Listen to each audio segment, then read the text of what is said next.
Welcome to Whiteboard Wednesday. I'm Tripp Johnson, CEO of Green Hill Recovery. So today we're going to talk about our approach to our people here at Green Hill and how this fits into the triple bottom line approach. So first of all, people have always been the most important component of what we do. It's why we all got into this field, and it's also, what makes us, a good provider. It's really the backbone of everything we do. We're not a tech company. We don't have anything proprietary. So everything we're doing revolves around people and their ability to execute.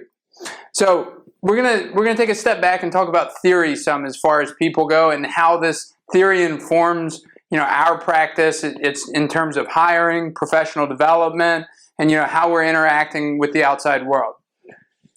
So we're going to talk about dynamic systems. The bullet points behind this are pretty simple. We're always changing. Humans are always in a state of flux. No matter what, we are subject to our environment, to the task at hand. And this is really important to understand because if you think someone's stagnant, then you're not seeing their potential. You're seeing who they are right now. So to understand that people have the ability to change and that through effective mentorship that's possible is a crucial component to how we treat people. We're working with clients who are going through a change process, so we all need to be continually evolving and changing ourselves.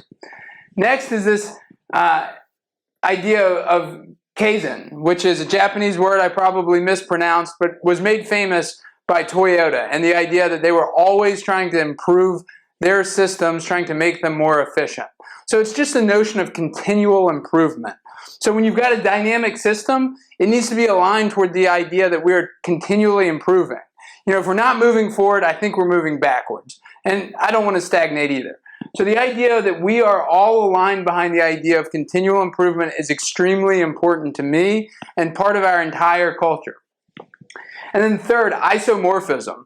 This is borrowed from math more or less, but it's the idea that there are different, there are structures that look the same. So you take an equilateral triangle of one size, and then it's the same as, angles and everything as an equilateral triangle of another.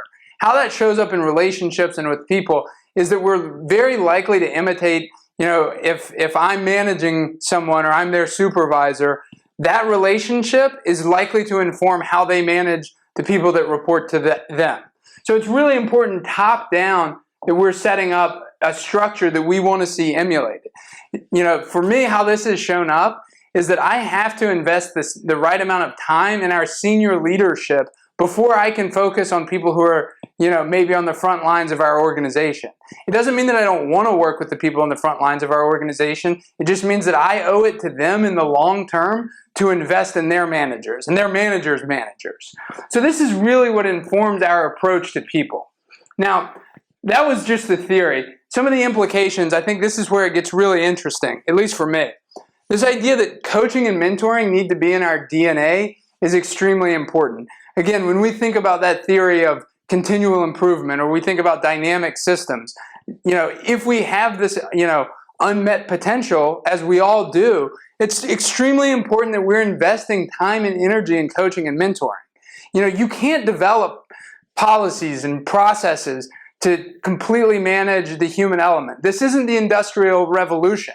We're working with right brain individuals. We have creative tasks at hand, and the best way to help people along their journey is to invest in them. Some of the things we do here at Green Hill that are really important are one-to-one meetings. And pretty simple, but with anyone who has a direct report, we're trying to have a weekly meeting where you're spending an hour going through what's going on. Not just professionally, but personally. The idea that we can separate these two, I think, is a real misnomer. I also think it's a buzzword to talk about work-life integration, but I think it's true. We've got to figure out how to design lives that make it interesting and make this really a part. Work is a major part of all of our lives, and we've got to make it compelling. And that'll bring us into our personal professional development plans. So again, when we're working with people in these one-to-one meetings, what we really want to understand is what are they hoping to get out of this? It's extremely important to understand what their professional goals are as well as their personal goals. And if these aren't explicit, it's really hard to tailor a position or a role in a way that is optimal. And so it takes time. Not everything is going to come to surface in the first meeting or two. So it's a continual process. And as we all change, things, what we want out of work and the balance we want, the time we're spending with our families, all of that is going to change as we evolve. Someone on our team just had their first child. That's going to change their life, and their work doesn't have to suffer, but we need to take that into account. So it's extremely important when we're talking about personal professional development that we're looking at the whole person.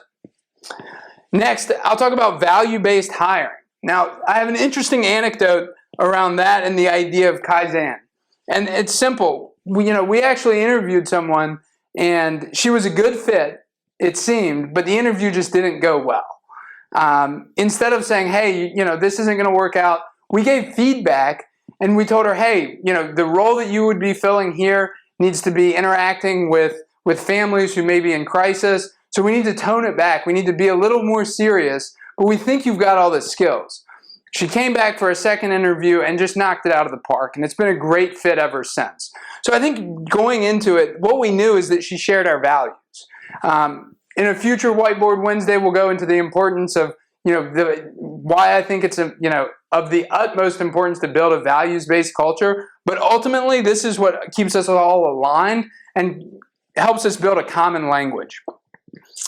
And so one of the other implications we have here is this, continuous culture investment.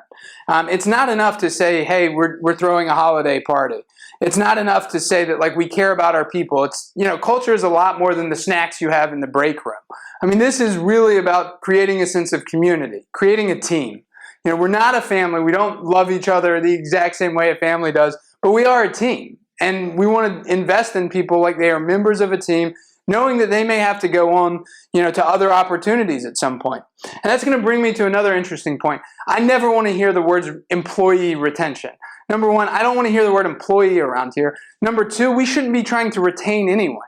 We either have the opportunity for them or we don't. And if they need a better opportunity, I'm going to be the first person to write them a letter of recommendation. That's extremely important to me. I think there's a lot of outdated information around how to retain good employees, that kind of thing. If we're not the place, they need to move on, because you know what that's going to do for you? It's going to, backfill that position quicker than anything else. So this was just a quick overview on kind of how we approach the people aspect here at Greenhill.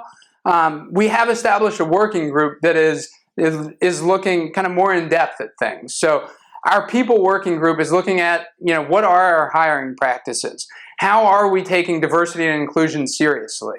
I'll be the first to admit we're not doing as well on diversity and inclusion initiatives as we should. So we have a group dedicated to things like that. We need to be reaching out to HBCUs that have great quality applicants that may not be in our immediate network. We need to make ourselves visible to the community. And in addition to looking at that, the people group is working closely with our profit group, looking at pay scales. Should we have pay transparency? What are opportunities for growth within the organization?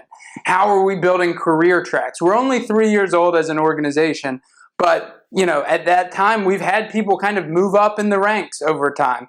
And so it's really important that that gets codified. Now, I'm certainly no expert here, but this is where I spend the majority of my time. I think as a CEO and any leader in an organization, they have to be focused first and foremost on their people. A few of the books that have been most influential on my approach: Drive. Now this book, a recent read, I heard about it a lot on podcasts first, but the idea that people want mastery, autonomy, and purpose. So the idea is pretty simple, that everyone wants to feel that they can gain a sense of mastery from their work. They want to know that they're doing well. There's nothing more demotivating than feeling like you're stagnating or you don't know, how to get better. Second, autonomy.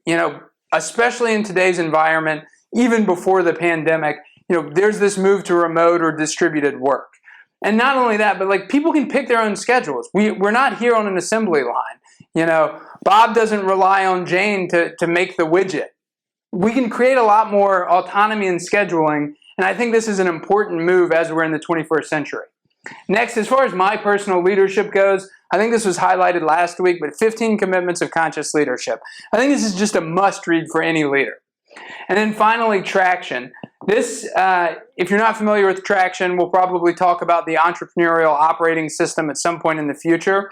But I think really this is kind of my leadership philosophy distilled, and this is our operational philosophy. It really helps tie things in from our vision and values down to how we're running weekly meetings.